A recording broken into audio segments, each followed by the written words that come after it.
జై శ్రీరామ్ శ్రీమాత్రే నమ శ్రీ గురుభ్యో నమ 2026 సంవత్సరం జూలై 27వ తేదీ నుంచి 2026 సంవత్సరం డిసెంబర్ 11వ తేదీ వరకు గోచారంలో కర్మకారకుడైన శనైశ్వరుడు వక్రగతిలో ఉన్నాడు. వక్రగతిలో ఆయన సంచారం ఉంటుంది. ప్రస్తుతం శనైశ్వరుడు మీనరాశిలో సంచారం సాగుతుంది. మీనరాశిలో ఆయన సంచారం ఉంది. వక్రగతిలోకి వెళ్తూ ఉన్నాడు. ఆ పీరియడ్ ఏంటి?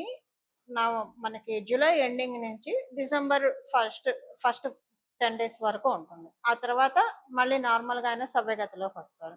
శనీశ్వరుడు వక్రగతిలోకి వెళ్ళడము ఒక స్పెషల్ ఇంపార్టెంట్ థింగ్. అన్ని గ్రహాలు వక్రగతిలోకి వెళ్తాయి, కానీ శనీశ్వరుడు ఇప్పుడు మేజర్ ట్రాన్సిటింగ్ ప్లానెట్స్ ఉంటాయి. గురు భగవానుడు వక్రగతిలోకి వెళ్ళిన, అతిచారంలోకి వచ్చిన, శనీశ్వరుడు వక్రగతిలోకి వెళ్ళిన, అలాగే రాహుకేతువులు ఎప్పుడు కూడా వక్రగతిలోనే ఉంటారు. వాళ్ళకి డైరెక్ట్ ఉండదు. ఎప్పుడు వాళ్ళు వక్రగతిలోనే వాళ్ళ సంచారం ఉంటుంది. సో గురు శనులు ఇద్దరిది కూడా వక్రగతి ఒక స్పెషల్ ఇంపాక్ట్ సూచిస్తుంది. ఏంటంటే ఇప్పుడు అంటారు కదా, కొన్ని తారుమారు అవుతూ ఉంటాయి.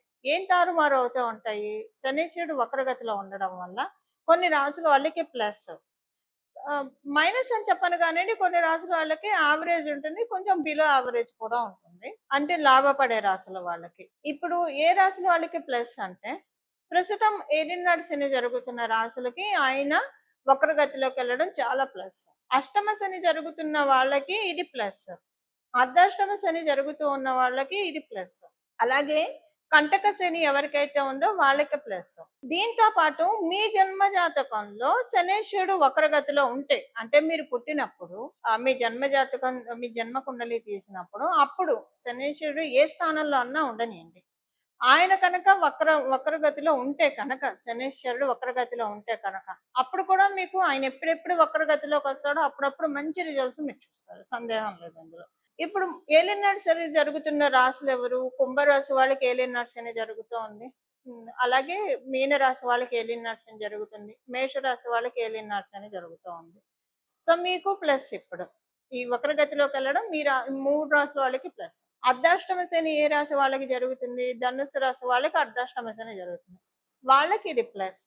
అలాగే ఎవరికి జరుగుతుంది అష్టమ శని అంటే? సింహరాశి వాళ్ళకి జరుగుతుంది. వాళ్ళకి ఇది ప్లస్ ఇప్పుడు వక్రగతిలోకి వెళ్ళడము. కంటక శని ఎవరికి జరుగుతుంది? మిథున రాశి.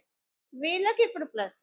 అంటే ఇప్పుడు నేను చెప్పిన ఈ రాశుల వాళ్ళకి కావచ్చు, లగ్నం వాళ్ళకి కావచ్చు. కుంభరాశి వాళ్ళు కుంభ లగ్నం వాళ్ళు, మీన రాశి వాళ్ళు మీన లగ్నం వాళ్ళకి, మేషరాశి వాళ్ళకి మేష లగ్నం వాళ్ళకి, ధనుసు రాశి వాళ్ళకి ధనుసు లగ్నం వాళ్ళకి, మిథున రాశి వాళ్ళకి మిథున లగ్నం వాళ్ళకి, సింహ రాశి వాళ్ళకి సింహ లగ్నం వాళ్ళకి, అందరికీ కూడా మంచి ఫలితాలను చూస్తారు.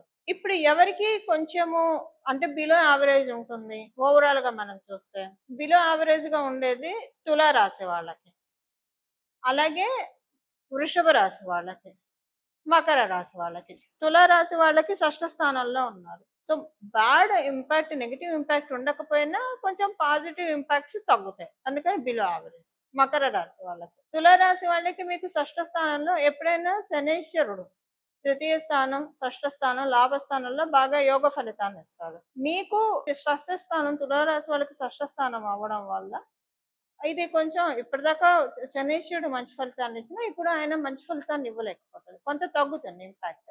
మకర రాశి వాళ్ళకి మీకు తృతీయ స్థానంలో ఆయన సంచారం జరుగుతుంది. సో అది మంచిదే యాక్చువల్గా అయితే. కాకపోతే ఇప్పుడు దాని ఫలితాన్ని తగ్గిస్తాడు. అంటే ఏ విషయంలో తగ్గిస్తాడు? ఏదన్నా విషయంలో కొంచెము ఇబ్బంది పెడుతున్నాడా, మొట్టికాయలు వేస్తున్నాడా, ఇవి కూడా మనం చూడాలి.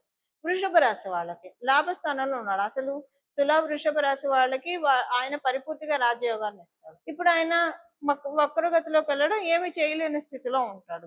ఇప్పుడు ద్వాదశ రాశుల వాళ్ళకి, ద్వాదశ లగ్నాల వాళ్ళకి బ్రీఫ్ గా ఇలా ఉంటుందండి. ఒక్కొక్క రాశి వాళ్ళకి మీ రాశిని అనుసరించి, అలాగే మీ లగ్నాన్ని అనుసరించి ఏమేమి ఫలితాలు ఉంటాయి, అలాగే ఒకవేళ నెగిటివ్ ఇంపాక్ట్ ఉంటే దాని నుంచి ఎలా బయటపడాలి, పాజిటివ్ ఇంపాక్ట్స్ ఉంటే దాన్ని పెంచుకోవడానికి ఇంకా ఏం చేయగలుగుతాము, ఇవన్నీ కూడా మనం ఇప్పుడు చూద్దాము. ప్రతి ఒక్క రాశి వాళ్ళకి కూడా విడివిడిగా చూద్దాం. ఇప్పుడు ఇంకొక స్పెషల్ సిగ్నిఫికెన్స్ ఏంటంటే, గురు భగవానుడు కర్కాటక రాశిలో ఉంటూ, ఆయనకి ఉచ్చ రాశి అయిన కర్కాటక రాశిలో ఉంటూ శనేశ్వరుడిని నవమ దృష్టితో చూస్తూ ఉన్నాడు. శనేశ్వరుడిని ఆ నవమ దృష్టితో, మీనరాశిలో కదా ఆయన ఉన్నది, నవమ దృష్టితో చూస్తూ ఉన్నాడు. నవమ రాశి అవడం వల్ల ఆయనకి ప్రత్యేక దృష్టిలు ఉంటాయి కూడా కాబట్టి, నవమ దృష్టితో శనేశ్వరుని చూడడము ఆయన ఉన్నది మీనరాశి. మీనరాశికి అధిపతి కూడా గురు భగవానుడే. ఇది ఒక స్పెషల్ ఇంపాక్ట్ చూపిస్తూ ఉంది. ఇప్పుడు ఏ ఏ రాశుల వాళ్ళకి ఎలాంటి ఫలితాలు ఉంటాయి అన్నది ఇప్పుడు మనం చూద్దాము. అయితే ఇందులో ఏవైనా పాయింట్స్ నేను చెప్తూ ఉంటాను. 1, 2 పాయింట్స్ ఆల్రెడీ మీకు ఈ 2 ఇయర్స్‌లో జరిగినవి కూడా ఉండొచ్చు. ఇన్ కేస్ బ్యాడ్ నా ఉద్దేశం. ఒకవేళ బ్యాడ్ పాయింట్స్ ఏదైనా రాశి వాళ్ళకుంటే అది ఆల్రెడీ 2 ఇయర్స్‌లో జరిగితే ఇంక ఇప్పుడు జరగదు. అదొకటి మీరు ముందే నోట్ చేసి పెట్టుకోండి. ఇప్పుడు ప్రతి ఒక్క రాశి వాళ్ళకి ఏ ఏ ఫలితాలు ఉంటాయో మనం చూద్దాం. మళ్ళీ అదే గుడ్ అయితే మళ్ళీ జరుగుతుంది. ఇప్పుడు నేను చెప్పాను కదా! బ్యాడ్ అయితే ఆల్రెడీ 2 ఇయర్స్‌లో జరిగి ఉంటే ఇంకా జరగదు. మళ్ళీ రిపీట్ అవ్వదు. ఒకవేళ గుడ్ అనుకోండి జరిగినా మళ్ళీ జరుగుతుంది. అది ఇక్కడ ఇంపాక్ట్. వక్రగతి యొక్క ఫలితమే అది. ఇప్పుడు ప్రతి ఒక్క రాశి వాళ్ళకి ఎలా ఉంటుందో విడివిడిగా మనం చూద్దాం. మేషరాశి.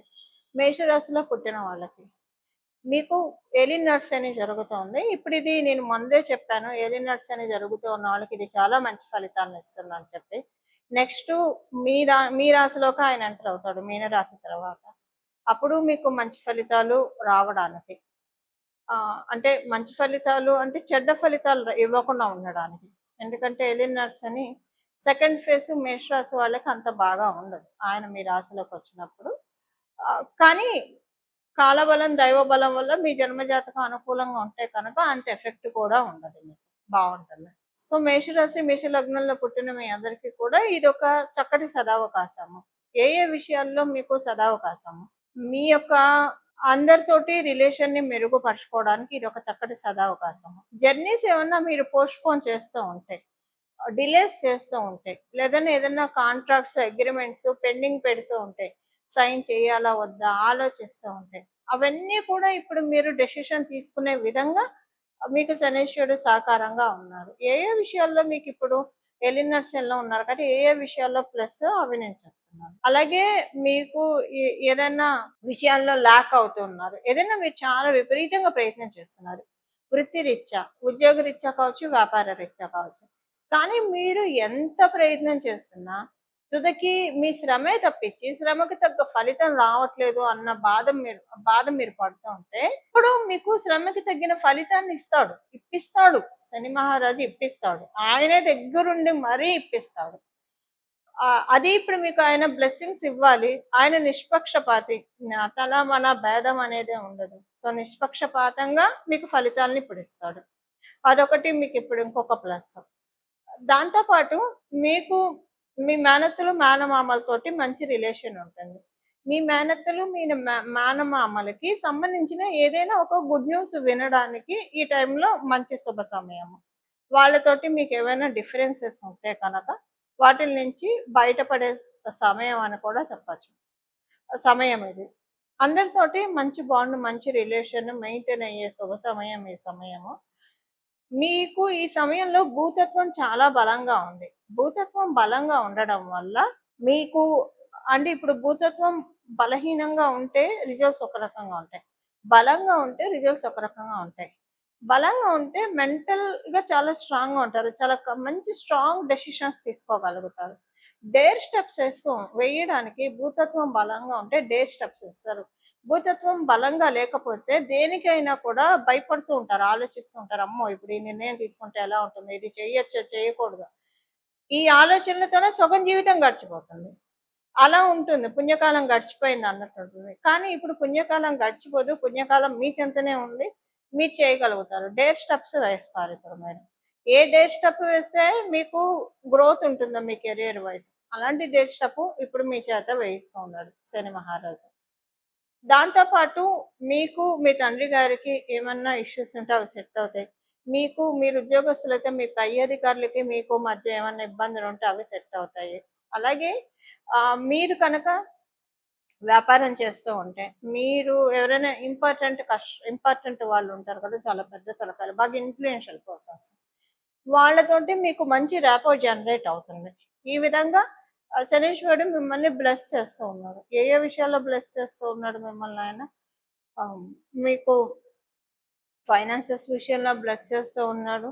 డేర్ స్టెప్స్ వేయడం విషయంలో ఆయన బ్లెస్ చేస్తూ ఉన్నాడు. అధికారుల యొక్క అనుకూలతను కూడా ఆయన కలిగిస్తూ ఉన్నాడు. అధికారుల యొక్క అనుకూలతని చక్కగా కలిగిస్తున్నాడు. మేనత్త మేనమామ విషయంలో ప్లస్ అవుతూ ఉంది. అలాగే మీకు కమ్యూనికేషన్స్ విషయంలో చాలా మంచి రిజల్ట్స్ని ఆయన అందిస్తూ ఉన్నాడు. ఇవన్నీ ఇప్పుడు మీకు ఏలినాటి శనిలో ఉన్న చక్కగా అందుకుంటారు. ఇవన్నీ కూడా వాటికి శని మహారాజ్ యొక్క బ్లెస్సింగ్స్ తోటి ఇవన్నీ మీరు తీసుకోబోతున్నారు. ఇవి మేషరాశి మేష లగ్నంలో పుట్టిన వాళ్ళ ఫలితాలు. చూసారు కదండి, ఇప్పుడు చేసుకోవాల్సిన పరిహారం. శని మహారాజు కాలపురుషుడు కుండలిలో ఆఖరి రాశి అనే వ్యయ రాశిలో ఉంటూ వక్ర గమనంలోకి వెళ్తున్నారు. అది కూడా నవమ రాశి, గురు భగవాను నుంచి నవమ రాశి గురు భగవాను స్వక్షేత్రము. ఇప్పుడు గురు భగవాను కర్కాటక రాశిలో ఉన్నాడు కాబట్టి గురు భగవాను నుంచి నవమ రాశి ఆయన స్వక్షేత్రము. ఆయన నవమ దృష్టితో మీన రాశిని చూస్తూ ఉన్నారు. ఇది ఒక గుడ్ ఇంపాక్ట్ క్రియేట్ చేయడానికి చేసుకోవాల్సిన పరిహారము.